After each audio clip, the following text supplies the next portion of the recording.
오늘 예배에 참석하신 모든 분들을 주님의 이름으로 환영합니다. 우리 주변에 한번 얼굴 좀 보시죠. 오늘은 또 누가 나왔나 하고. 예. 아까 전에 너무 반갑다 보니까 서로 손을 맞잡고 인사하시던데 그러면 안 돼요. 예.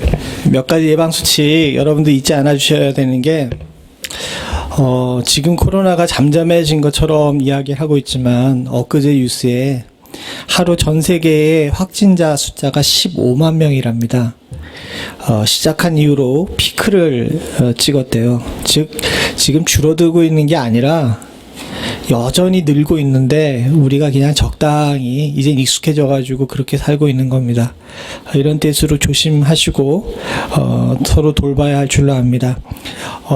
예배 중에는 마스크를 벗지 말아 주시고 찬송 안 부르셔도 돼요. 찬송은 우리 권사님과 제가 부를 겁니다. 안 부르셔도 되고요. 될 수 있으면 마스크 벗지 마시고요.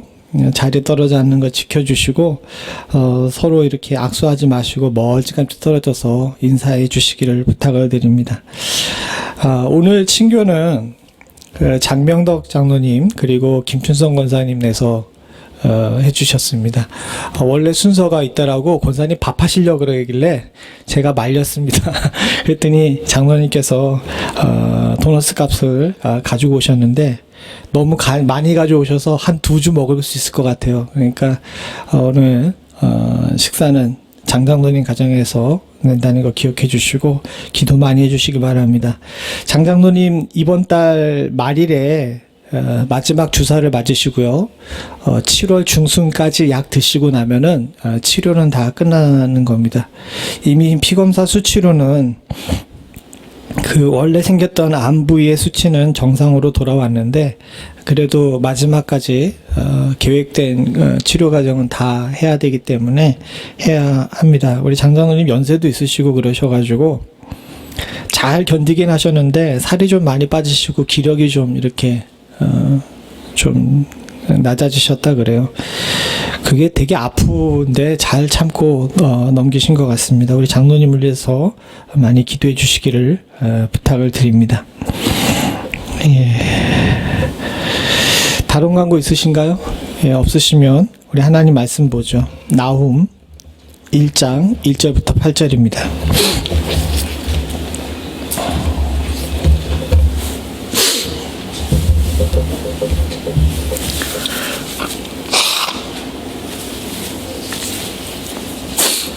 나훔 1장 1절부터 8절 한 절씩 교독하겠습니다. 니느웨에 대한 중한 경고 곧 엘고스 사람 나훔의 묵시의 글이라. 여호와는 특이하시며 보복하시는 하나님이시라. 여호와는 보복하시며 진노하시되 자기를 거스리는 자에게 보복하시며 자기를 대적하는 자에게 진노를 품으시며 여호와는 노하기를 더디하시며 권능이 크시며 죄인을 결코 사하지 아니하시느니라. 여호와의 길은 회리바람과 방풍에 있고 구름은 그 발에 티끌이로다. 나를 굳이서 그것을 말리우시며 모든 강을 말리우시나니 바산과 갈멜이 쇠하며 레바논의 꽃이 이우는도다. 그로 인하여 산들이 진동하며 작은 산들이 녹고 그의 앞에서는 땅 곧 세계와 그 가운데 거하는 자들이 솟아오르는도다. 이 그를 분노하심 앞에 서며 누가 능히 그 분노를 정상지야. 그 진노의 불을 쏟으시니 그를 인하여 바위가 깨지는도다. 여호와는 선하시며 환난 날의 산성이시라. 그는 자기에게 의뢰하는 자들을 아시느니라. 그 범람한 물로 그것을 신멸하시고 자기 대적들을 흑암으로 쫓아내시느니라. 아멘. 쭉 다 읽어보니까 좀 이상하죠.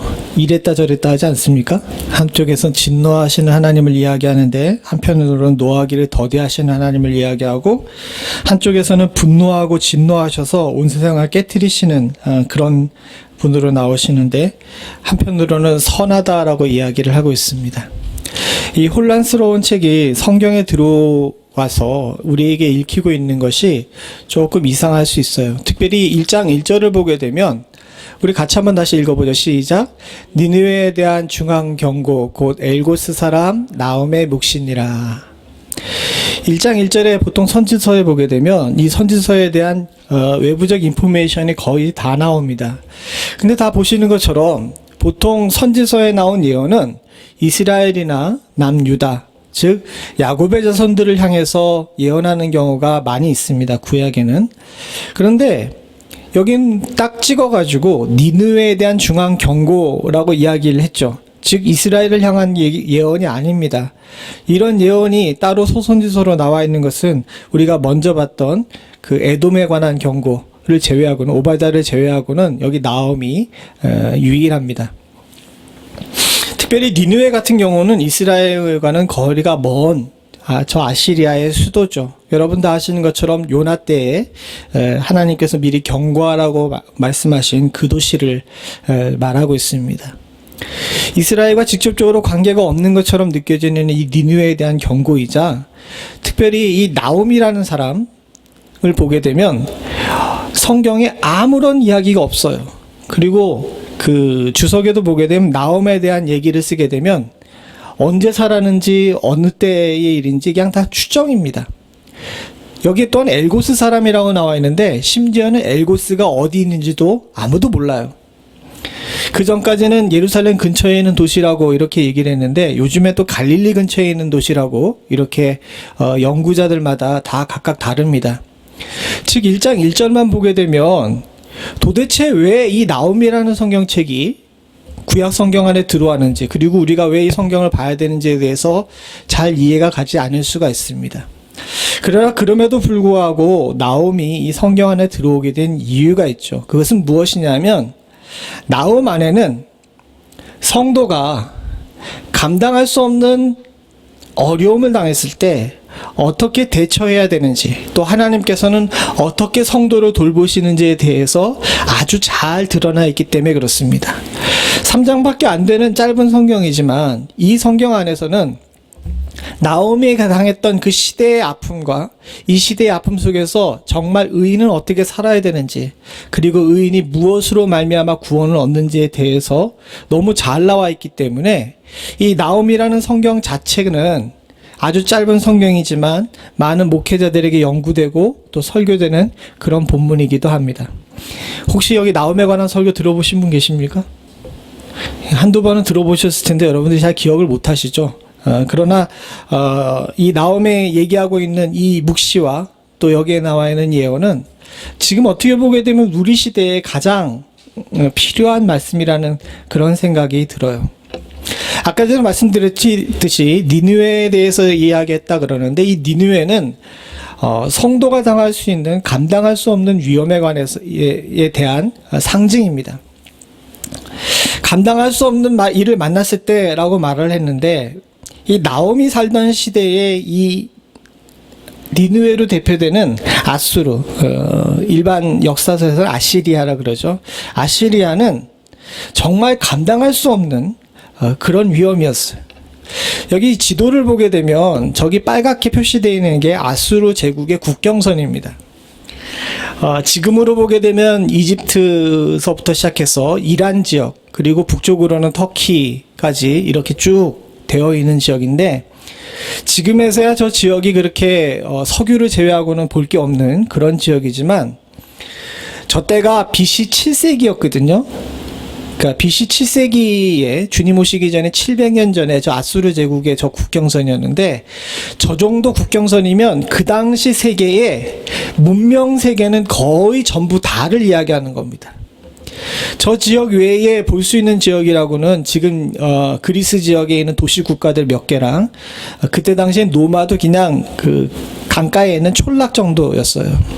그리고 이제 동쪽으로 가게 되면 중국 정도인데, 중국에도 이제 그때가 아마 전국 시대 정도 그랬던 것 같습니다. 즉 아수르 제국은 그 당시에 자신들이 세상이다라고 이야기하는 거의 모든 세상을 다 정복한 그런 상태였습니다. 이런 상태 속에서 저기에 지금 표시는 안 돼 있지만 예루살렘과 유다는 독립이 되어 있었는데도 불구하고 저 국경선 안에 들어온 것은 실제로 진짜 독립한 것이 아니에요. 몇몇 성을 제외하고는 거의 다 점령당했을 뿐만 아니라 조공을 바치고 있던 그런 상태였기 때문에 독립도 못해 있는 그런 상태였죠.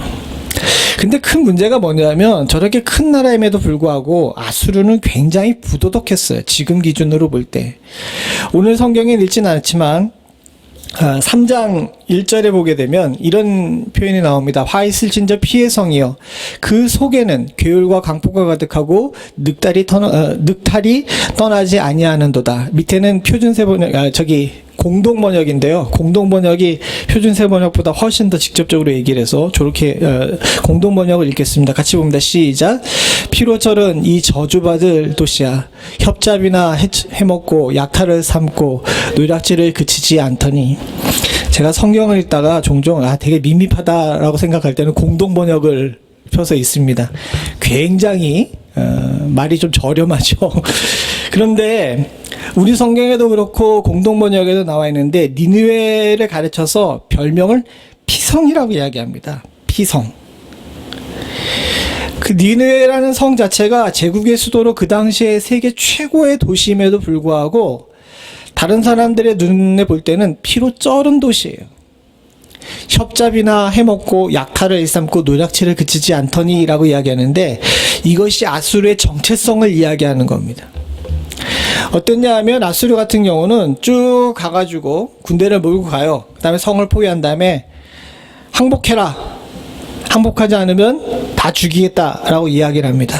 실제로 항복하지 않으면 쳐서 그 안에는 모든 사람들 다 죽였어요. 그냥 죽이는 것이 아니라 죽여서 시체와 머리를 갖다가 이렇게 다 성 밖에다 쌓아놓고 성을 완전히 불태워서 다 무너뜨려 버렸습니다.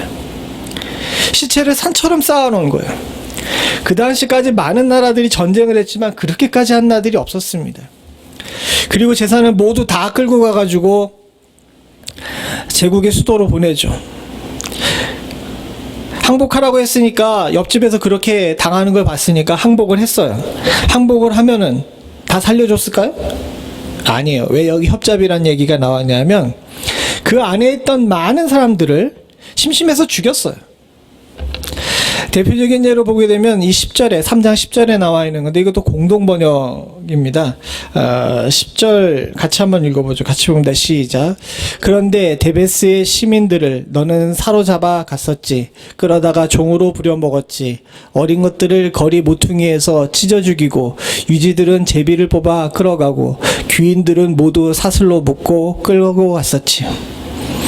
우리 성경에는 조금 더 고상하게 이야기 나와 있는데 읽어도 이게 무슨 소린지 잘 모르실 것 같아가지고 공동 번역으로 읽었습니다. 협잡이라는 것이 저런 거예요. 항복하게 되면 귀인들은 모두 사슬로 묶고 끌고 가고 유지들은 제비 뽑아가 끌고 가고 제비 뽑아가 끌고 갔다는 건 뭐냐면은 심심풀이 삼아가지고 데려갈 사람들을 뽑았다는 겁니다. 즉 자기 민족 외에 정복지에 있는 모든 민족들을 장난감처럼 여긴 거예요. 심지어는 아이를 거리 모퉁이에서 찢어 죽인다라고 표현까지 합니다.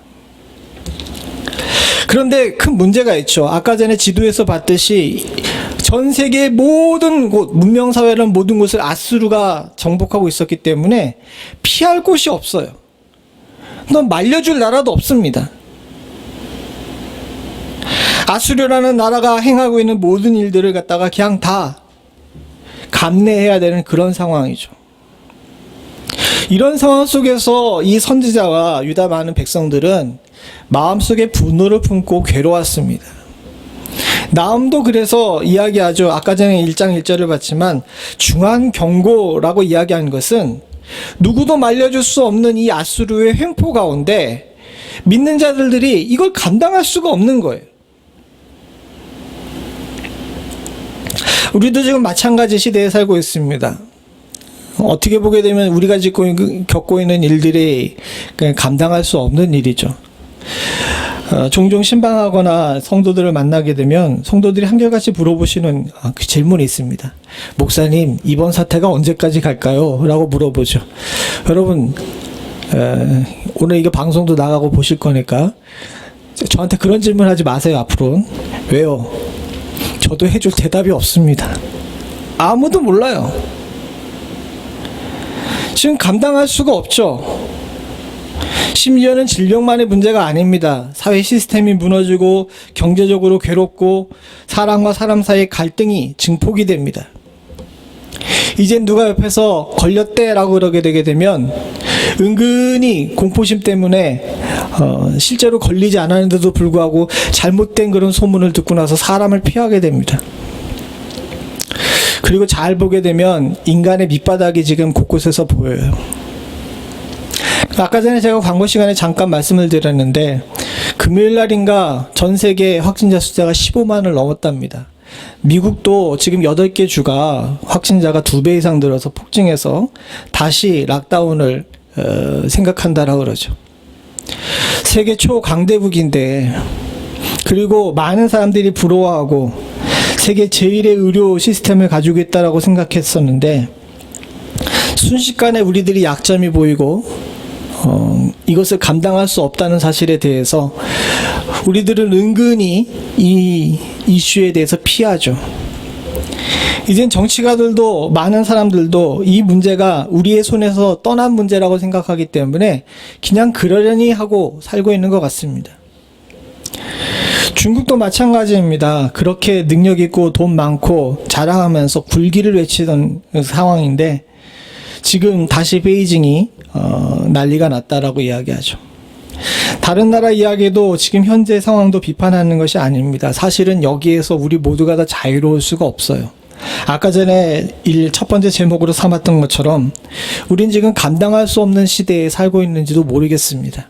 마치 나움이 아수리라는 재앙을 감당할 수 없었던 것처럼. 그렇죠.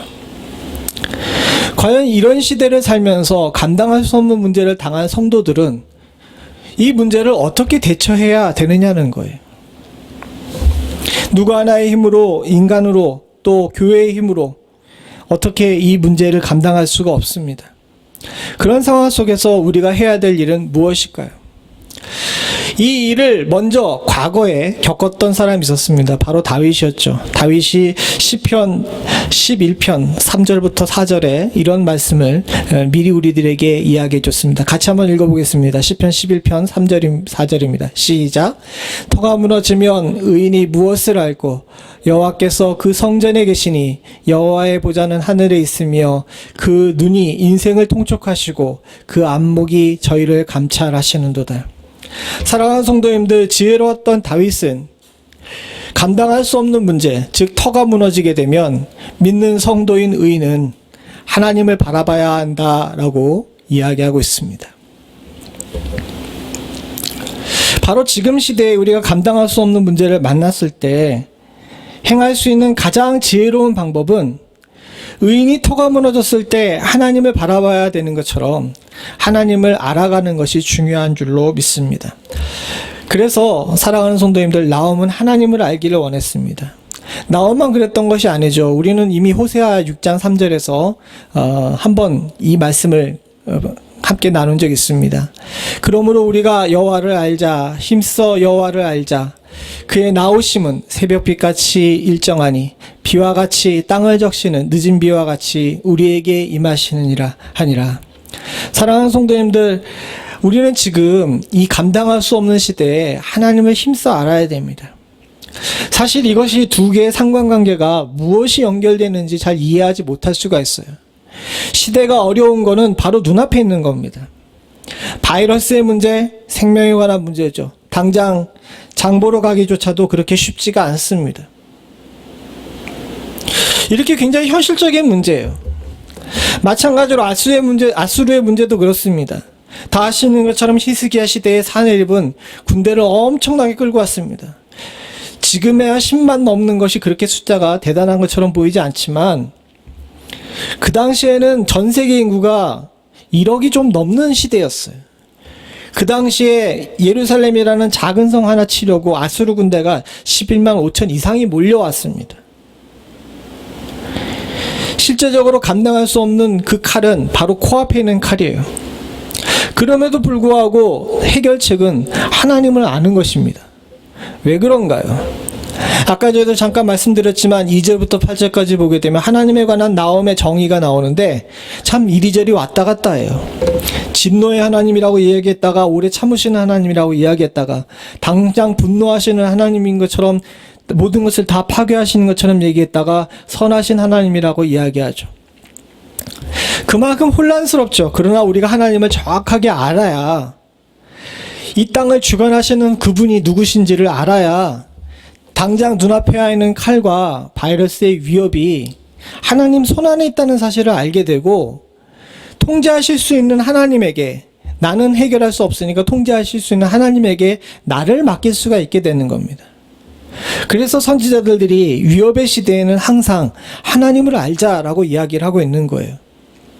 나홈은 1장 2절부터 3절에 몇 가지 이야기를 합니다. 여기 빨간 글씨로 이야기를 하는데, 첫 번째 나홈이 이야기하는 하나님은 투기하시고 보복하시는 하나님이세요. 여기 이 단어가 좀 투박하게 사용돼서 그런데, 투기하시며 보복하시는 하나님이라고 이야기했지만 이 모든 것들을 조금 더 이렇게 깊이 이렇게 보게 되게 되면, 투기라는 것은 뭐냐면 당신의 사랑하는 자들을 위해서 투쟁하시는 분이시라는 뜻이에요. 즉 무슨 얘기냐면, 하나님께서는 하나님의 질서를 벗어나며 행동하는 자들에 대해서 가만히 안 계시는 분이시라는 겁니다. 하나님께서는 이 땅의 사람과 생명을 귀하게 여기셔요. 왜? 하나님께서 지으신 복된 영혼이기 때문에 그렇습니다. 그런데 그런 자들을 함부로 죽이고 가치 없이 여기는 것을 하나님께서는 가만두고 계시지 않는다는 거예요. 하나님이 세상을 이처럼 사랑하셨다라고 그러죠. 그 세상에는 온 세상의 자연뿐만 아니라 제일 중요한 인간이 담겨져 있습니다. 하나님께서는 여러분들 개개인 한 사람 한 사람들 소중히 여기실 뿐만 아니라 전 세계 모든 자들을 주께서는 긍휼히 여기시고 사랑하시는 줄로 믿습니다. 그런데 이 귀한 사람들을 함부로 대하며 장난감처럼 여기고 아이들을 찢어 죽이는 하나님께서는 가만히 두고 보시지 않는다는 거죠. 오늘날의 시대도 그렇습니다. 많은 사람들이 분분하고 그래서 길거리로 나왔죠. 흑인의 생명도 소중하다라고 이야기하는데 사실은 모든 생명이 다 소중합니다. 흑인들만의 생명이 소중합니까? 아니죠. 미국에 와서 10년을 넘게 살아보니까 백인은 흑인을 차별하고 흑인은 동양인을 차별해요. 동양인은? 우리는 누굴 차별하죠? 우리는 모두예요. 모두를 다 까요. 하나님께서는 이것을 가만히 두고 보시고 계시지 않는다는 겁니다. 보복하시는 하나님이시라고 이야기하죠. 저기에 투기하시며 보복하시는 하나님은 단순히 앗수를 향해서 분노하시는 하나님을 이야기하는 것이 아니라 하나님의 질서를 무시하고 있는 모든 자들을 경고하시는 내용인 줄로 믿습니다. 하나님이 사랑하신 세상을 왜 우리가 시기와 질투와 차별과 푸대접으로 망가뜨리고 있느냐는 거죠. 이 일에 대해서 하나님께서 보복하시는 것임을 알고 우리 모두가 다 겸손할 줄 아는 그런 지혜가 있어야 될 줄로 믿습니다. 주께서는 하나님을 아는 자들이 하나님을 알게 되면 주 앞에서 겸손히 무릎 꿇을 줄 알게 된다는 사실을 잘 알고 계세요. 시대의 악함을 이야기하지 마시고 사랑하는 성도님들, 우리 모두가 다 투기하시며 보복하시는 하나님 앞에서 과연 하나님 말씀대로 주의 마음을 품고 살았는지에 대해서 돌이켜볼 줄 아는 은혜가 있기를 소원합니다. 그러나 한 가지 또 은혜가 되는 것은 뭐냐면 3절에 보니까 우리 하나님은 어떠신 분이라 그래요? 노하기를 더디하시는 분이시라 그럽니다. 저기서 노하기를 더디하신다는 것은 주께서 우리의 잘못을 스스로 알고 돌이켜 회복하기를 기다리고 계시다는 겁니다. 사랑하는 성도님들과 저뿐만 아니라 온 세상을 향해서도 지금 하나님께서는 노하기를 더디하시는 줄로 압니다. 사실 말이 15만이지 다 아시는 것처럼 아프리카나 인도나 이런 지역에서는 지금 어디서 어떻게 되는지 아무도 모릅니다. 남미도 마찬가지고요. 심지어는 선진국들 중에서 몇 군데서도 아예 검사를 안 하고 그냥 놔둡니다. 그래서 죽으면 뭘로 죽었는지 아무도 몰라요. 근데 이렇게 돼가고 있는 가정 가운데서도 참 안타까운 것은 교회와 성도들이 노하기를 더디하신 하나님께서 지금도 그래도 긍휼로 봐주고 계시다는 사실을 잘 깨닫지 못한다는 겁니다. 교회만 그런 것이 아니라 세상이 다 그렇죠.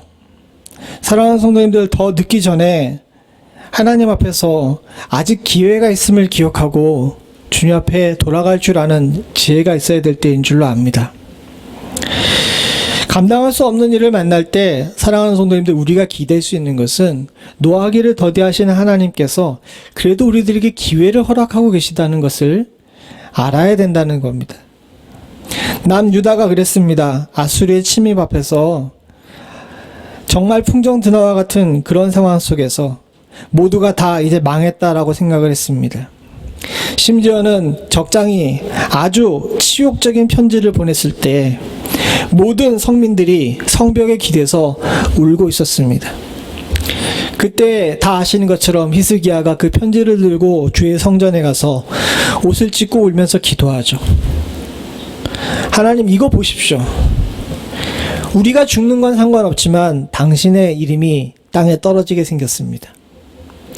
간절한 히스기야의 기도를 듣고 하나님께서는 그 노하기를 더디하심에 긍휼을 베푸셔서 선지자를 보내어 히스기야에게 예언하죠. 내가 이 밤에 하나님께서 살아계신 것을 보게 될 거다. 그리고 성경에 나온 그대로 수없이 많은 자들이 그 밤에 성벽 밖에서 죽어 넘어갔습니다. 노하기를 더디하신 하나님께서 기회를 주셨을 때 성전 앞에 나아가 옷을 찢고 기도하는 히스기야의 기도가 예루살렘 성을 살렸던 겁니다. 지금 하나님께서는 우리들에게도 그런 기도를, 또 그런 회개를, 그런 간구를 원하시는지도 모르겠습니다. 사랑하는 성도님들과 저에게 아직 기회가 있음을 기억하고 하나님께 엎드릴 수 있는 은혜가 있기를 소원합니다. 마지막으로 권능이 크시며 죄인을 결코 사하지 아니하시느니라 라고 말씀하셨는데, 이 권능이 크신 하나님, 죄인을 결코 사하지 아니하시는 하나님께서 분명히 우리 가운데 권능으로 임하실 줄로 믿습니다. 여기서 죄인을 결코 사하지 않는다라고 이야기하는데 모든 죄인을 말하는 것이기도 하지만 이 문맥상으로 보게 되게 되면 하나님을 대적하고 하나님의 백성을 대적하는 모든 것들을 가만히 두시지 않겠다는 거예요. 즉 문제를 해결해 주시겠다는 겁니다. 우린 그냥 저것을 그냥 문자 그대로 읽게 되게 되면 누구 특정한 죄인을 향해서 하나님께서 그렇게 얘기하시는 것처럼 보이는데, 앞에 나와 있는 투기하시며 보복하시는 하나님께서 말씀하신 그 대적, 즉 하나님의 질서를 어기는 모든 자들을 하나님께서는 다시 질서 안으로 돌리시겠다는 거죠. 그리고 그럴 권능이 하나님께서는 있으시다는 겁니다. 이런 하나님이시기에 우리가 하나님께로 달려가게 되면 권능의 하나님께서 우리를 감당할 수 없는 일에서 온전히 회복시켜 주실 수 있다는 거예요. 그래서 시편 23편 2절에 이런 말씀이 나옵니다. 같이 봅니다. 시작. 종의 눈이 그 상전의 손을, 여종의 눈이 그 주모의 손을 바람같이 우리 눈이 여호와 우리 하나님을 바라며 우리를 긍휼히 여기시기를 기다리나이다. 사랑하는 성도님들, 지금 하나님을 알고 하나님이 나의 상전 되시고 나의 주모 되신다는 사실을 인정하고 저와 여러분들은 주님의 손을, 그 주모의 손을 온전히 바라볼 줄 아는 지혜가 있어야 될 줄로 믿습니다. 그럴 때 주께서 우리를 긍휼히 여기시는 은혜가 분명히 우리 가운데 임합니다. 사랑하는 성도님들, 지금은 하나님을 알고 주님을 바라봐야 될 때입니다. 왜 이렇게 하셨는지 질문을 하기보다는 본능적으로 주님을 찾아가야 할 줄로 압니다. 어린아이는 다쳤을 때 자신이 다친 것의 이유에 대해서 분석하지 않습니다. 자신이 다치고 아프면 제일 먼저 어떻게 합니까? 엄마를 찾아요. 근데 여러분, 우리가 엄마를 찾는 아이만 많이 봐서 그런데 아이들도 굉장히 영특합니다. 딱 뭔가 일을 당했을 때 엄마만 찾는지 아세요? 그럼 누구도 찾아요? 아빠는 왜 찾을까요? 친해서 그런 게 아닙니다. 요 문제만큼은 엄마보다 아빠가 더 훨씬 더 문제를 잘 처리해 줄다는 것을 아이는 본능적으로 알기 때문에 그래요. 할머니와 할아버지를 찾는 아이들도 마찬가지입니다. 여기 우리 아이들이 있어서 좀 조심스럽긴 한데, 미국에 살다 보니까 바퀴벌레랑 친하게 지내게 되죠. 집에 바퀴벌레가 이렇게 나오면은 얘들이 엄마를 찾을까요? 아빠를 찾을까요? 누구를 찾을까요? 네, 우리 사모는 아름답고 귀한 존재라 바퀴벌레로 손을 못 댑니다. 누구를 찾겠어요? 저를 찾죠. 우리에게 지금 필요한 것은 아이와 같은 마음입니다. 하나님을 제대로 알게 되게 되면 이 문제의 해결책이 하나님께 있다는 것을 알기 때문에 원인을 찾기보다는 본능적으로 하나님을 찾을 수가 있는 거죠.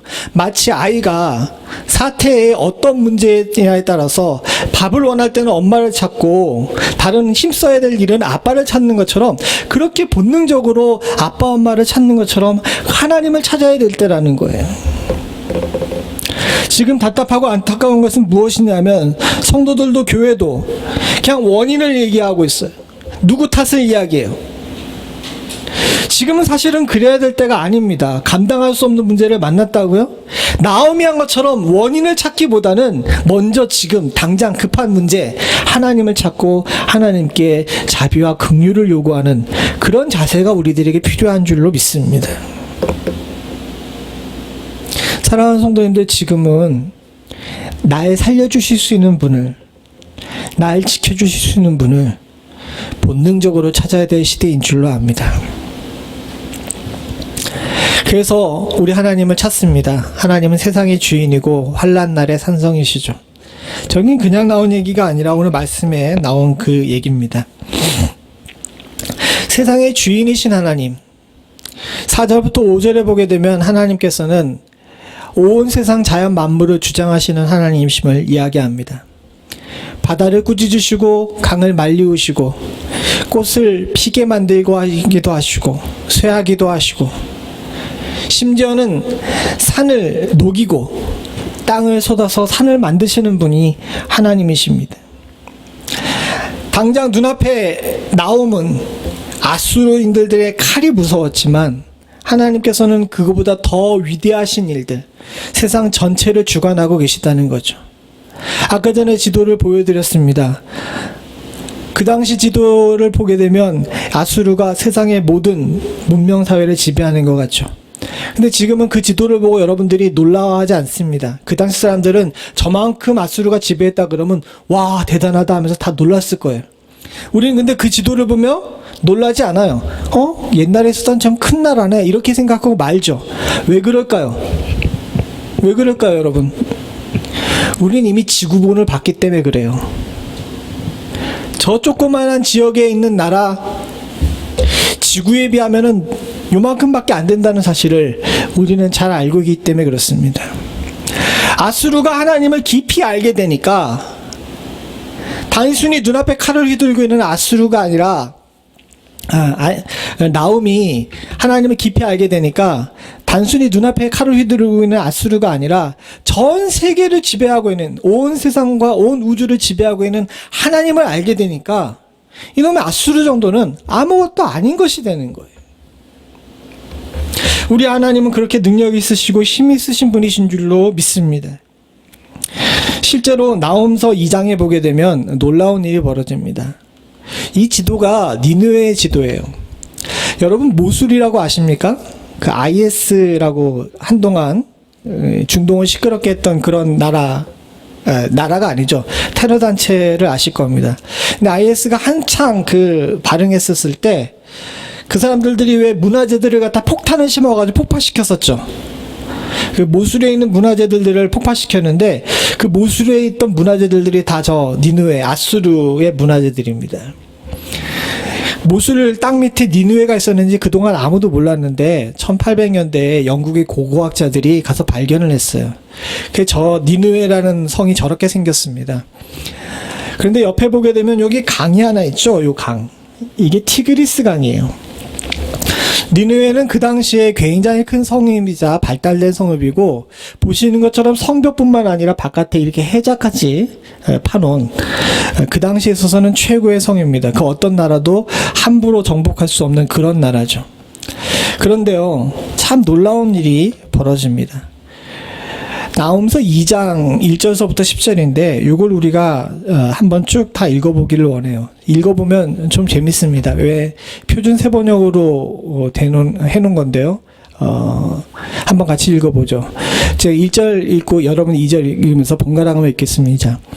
침략군이 너를 치러 올라왔다. 성을 지켜보려무나 길을 지켜보려무나 허리를 질끈 동이고 있는 힘을 다하여 막아보려무나 이스라엘을 약탈하고 포도나무 가지를 없애버렸지만 주께서 야곱의 영광을 회복시키며 이스라엘의 영광을 회복시킬 것이니라. 적군들은 붉은 방패를 들고 자주색 군복을 입었다. 병거가 대열을 지어 올라올 때에 그 철갑이 불꽃처럼 번쩍이고 노송나무 창이 물결친다. 병거들이 질풍처럼 거리를 휩쓸고 광장에서 이리저리 달리니 그 모양이 횃불 같고 빠르기가 번개 같다. 정예부대를 앞세웠으나 거꾸러지면서도 돌격한다. 벼락같이 성벽을 들이닥쳐 성벽 부수는 장치를 설치한다. 마침내 강에 수문이 터지고 왕궁이 휩쓸려 떠내려간다. 왕후가 벌거벗은 몸으로 끌려가고 시녀들이 비둘기처럼 구슬피 울며 가슴을 치는 것은 정해진 일이다. 니느웨는 생길 때부터 물이 가득 찬 연못처럼 주민이 가득했으나 이제는 모두 허겁지겁 달아나니 멈추어라 멈추어라 하고 소리를 치나 두려워하는 사람이 없다. 은을 털어라 금을 털어라 얼마든지 쌓여있다. 온갖 진귀한 보물이 많기도 하구나. 털리고 털려서 빈털터리가 되었다. 떨리는 가슴 후달리는 무릎 끊어질 것 같은 아픈 허리 하얗게 질린 얼굴들. 우리 성경을 읽으면 이런 맛이 안 나는데 읽어보니까 그림이 그려지듯이 연상이 되죠. 나훔이 아수르가 멸망하는 날을 묘사한 겁니다. 근데 놀랍게도요, 아수르가의 멸망이 나훔이 선포된 예언을 선포한 지 얼마 안 돼서 실제로 이루어지게 되는데, 그 이루어진 사건이 나훔 2장에 나와 있는 이 1절부터 2절까지 말씀과 거의 유사하게끔 그렇게 되어 있습니다. 예를 들어 보게 되게 되면 1절 같은 경우는 하나님께서 니느웨를 향해서 조롱하시는 거예요. 그리고 그렇게 하시는 이유에 대해서 2절에 말씀하신 겁니다. 3절부터가 직접적인데 3절부터 쭉 보게 되면 적군들이 쳐들어오는 내용이 나오죠. 근데 여기 붉은 방패를 들고 자주색 군복을 입었다 그러는데요. 저 당시 붉은 방패와 자주색 군복은 바벨론 군인들이 입었던 옷입니다. 실제로 어떤 일이 있었냐면 아까 전에 그 제국의 모습이 아수르파니발이라는 왕 시대였는데 이 아수르파니발이 니느웨의 군대를 이끌고 서부로 원정을 떠났어요. 그 원정을 떠난 사이에 바벨론 군대가 니느웨에 기습을 가한 겁니다. 붉은 방패와 자주색 군복을 입은 바벨론 군대가 벌떼처럼 몰려왔어요. 그때 메대군들도 같이 이렇게 몰려왔죠. 실제로 그들이 몰려온 모습이 저렇게 대단했습니다. 노송나무 창이 물결친다 그러죠. 창들이 이렇게 숲처럼 이렇게 움직이는 걸 이야기합니다. 그리고 이렇게 됐는데 무슨 일이 있었냐면 아까 전에 니느웨 성을 봤듯이 성이 자체가 굉장히 성벽이 견고하고 해자로 둘러있어가지고 쉽게 정복할 수 없는 그런 상황이었어요. 아수르파니발의 군대가 다시 돌아오게 되게 되면 바벨론 군대와 메대 군대는 다 망하게 생겼습니다. 근데 그때 무슨 일이 있었냐면 그 티그리스 강 쪽으로 열려있던 수문이 무슨 이유에서인지 터졌어요. 그 터지는 바람에 홍수가 나가지고 성벽이 쓸려가고 성벽 옆에 붙어있던 왕궁이 같이 쓸려나갔습니다. 성벽이 무너지는 바람에 어떻게 됐겠습니까? 아수르가 바벨론의 군대를 못 막았던 거예요. 그 거대했던 제국이 단 하루 만에 완전히 멸망해버린 겁니다. 그리고 바벨론 군대가 얼마나 약탈을 심하게 했는지 여기 나온 것처럼 남아있던 모든 자들이 끌려가요. 여기 왕후가 벌거벗은 몸으로 끌려갔다는데 아까 전에 말씀드린 것처럼 왕이 원정을 나갔으니까 그 성은 누가 지키고 있겠어요? 왕후가 지키고 있었던 것을 그 왕후가 그렇게 포로가 된 것을 말하고 있는 겁니다. 그리고 나서 8절서부터 쭉 그 이야기가 나오는데 바벨론 군대가 니느웨를 얼마나 강하게 초토화를 시켰는지 성에 있던 모든 국민들을 다 성 밖으로 쫓아냈어요. 그리고 성을 묻어버렸습니다. 안에 있던 모든 은금을 다 약탈해버리고 성을 묻어버리고 그 위에 군대가 왔다 갔다 해가지고 니느웨 성 자체를 지도에서 지워버렸어요. 그래서 니느웨 성 자체가 2000년 동안이나 땅 밑에 있었습니다. 그런 덕분에 문화재들이 아주 원형을 보존을 잘했는데, 심지어는 그 위에서 거대한 전쟁이 몇 차례나 일어났는데, 예를 들면은 알렉산더 대제와 다리우스 황제 같은 경우도 그 위에서 전쟁을 벌였는데, 전쟁을 벌이는 동안 그 밑에 니느웨가 있는 걸 아무도 몰랐어요.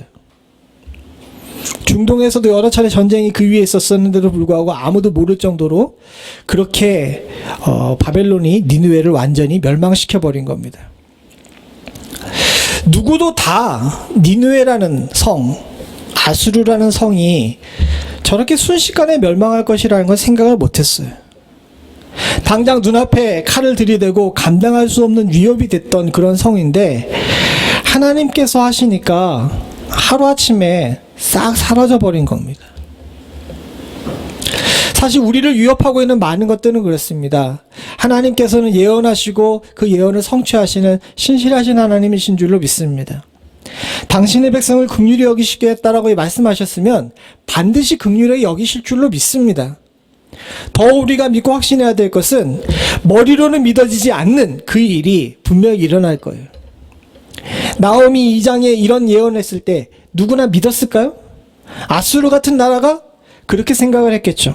그러나 실제로 저 나오미 예언한 모든 예언이 하나도 땅에 떨어지지 않고 이루어지게 되는 것을 역사가 몇 년 안 가서 증명했어요. 그래서 나옴은 이렇게 이야기합니다. 7절을 같이 한번 읽어보죠. 같이 봅니다. 시작. 여호와는 선하시며 환난 날에 산성이시라. 그가 자기에게 의뢰하는 자들을 아시느니라. 사랑하는 성도님들, 우리는 자기에게 의뢰하는 자를 아셔서 이와 같이 역사를 흔드시는 하나님에 대해서 믿고 신뢰해야 될 줄로 믿습니다. 지금 당장 우리가 경험하고 있는 이 감당할 수 없는 일들에 대한 해답도 하나님께서 하십니다. 바이러스 백신을 발견하고 치료제를 발견한다 그래가지고 해결될 수 있는 문제가 아니라, 또 그것도 그렇게 할 수 있는 것이 하나님의 방법이시기도 하시겠죠. 어느 날 순식간에 사라져버리게 하시는 것도 하나님의 방법이신 줄로 압니다. 우리는 이걸 통제 못해서 지금 팬데믹이 일어나서 우왕좌왕하고 있지만, 실제로는 5년 전, 10년 전에도 비슷한 일이 일어났습니다. 5년 전엔 메르스, 10년 전엔 사스였었죠. 여러분, 그거 치료제, 백신 발견했습니까? 아닙니다. 다 그걸로 인해서 모든 나라가 다 힘든 일을 겪을 거라고 생각을 했는데 순식간에 사라져 버렸어요. 하나님께서 어떻게 하실런지는 아무도 모릅니다. 지금 우리는 하나님께 도움을 구하고 하나님께 매달려야 될 때입니다.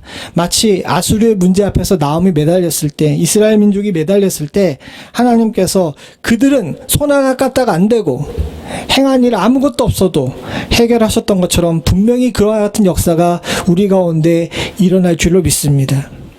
그래서 하나님은 당신을 의뢰하는 자를 아시고 세상을 주관하시는 분이십니다. 근데 안타까운 일은 무엇인지 아십니까? 디모데후서 3장 1절부터 5절인데 이거 같이 한번 읽어보죠. 이게 우리 시대에 우리들에게 주시는 말씀입니다. 같이 봅니다. 시작. 내가 이것을 알라. 말세의 고통에 사람들은 자기를 사랑하며 돈을 사랑하며 자긍하며 교만하며 회방하며 부모를 거역하며 감사치 아니하며 거룩치 아니하며 무정하며 원통함을 풀지 아니하며 참소하며 절제하지 못하며 사나우며 선한 것을 좋아하지 아니하며 배반하며 팔며 조급하며 자고하며 쾌락을 사랑하기를 하나님 사랑하는 것보다 더하며 경건의 모양은 있으나 경건의 능력은 부인하는 자니 이 같은 자들에게서 내가 돌아서라. 1절부터 4절에, 특별히 2절부터 4절에 있는 모든 말씀이 지금 현대의 우리 상황인 것 같습니다. 그렇습니다. 지금은 말세의 고통을 당하는 때죠. 근데 5절에 우리는 집중할 필요가 있습니다. 이것이 성도들에게 주는 말씀입니다.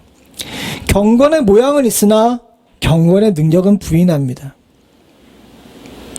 실제로 이런 상황 속에서도 경건의 모양을 지키기 위해서 예배하러 나오고 믿음으로 기도하시는 성도님들이 있습니다. 그러나 사랑하는 성도님들, 우리가 기도하고 예배하고 있으나 경건의 능력을 믿으십니까? 하나님께서 이 문제를 해결해 주실 거라는 걸 확신하고 계십니까? 지금은 우리는 경건의 모양을 찾을 때가 아니라 경건의 능력을 회복해야 될 때인 줄로 압니다. 나옴이 현실적인 예언을 했으나 아무도 믿지 않게 된다면 그 예언과 이루어지는 하나님의 신실하심이 무슨 상관이 있겠습니까? 나옴의 그 예언을 들으면서도 많은 사람이 설마 했을 거예요. 그러나 하나님은 이루셨죠.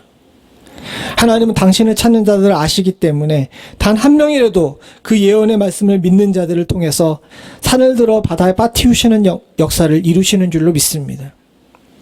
지금 우리는 경건의 모양을 갖췄습니다. 이제 해야 될 일은 경건의 능력을 인정하는 것인 줄로 믿습니다. 여러분들의 기도와 여러분들의 간구가 감당할 수 없는 일의 돌파구이자 생명선인 줄로 믿습니다. 그저 와서 엎드리는 것으로만 경건의 모양을 찾는 것으로만 끝나는 것이 아니라 사랑하는 성도님들, 경건의 능력을 인정하셔서 주께서 내게 선포하신 예언을 현실에 이루시는 축복이 있기를 간절히 소원합니다. 같이 기도하시겠습니다. 하나님 아버지, 어려운 때라 감당할 수 없는 위협 가운데 있어 주님을 찾습니다. 주여, 돌아오셔서 우리를 긍휼히 여겨주시고 우리를 알아주셨기를 간절히 소원하오니 세상의 주인 되시며 환난 날에 산성 되시는 하나님, 우리를 살려주시옵소서. 주께 의뢰하는 자를 아시겠다라고 약속하셨사오니 하나님, 우리를 위해, 당신의 아는 자들을 위해 세상을 고쳐주시는 은혜를 허락하여 주셨기를 소원합니다.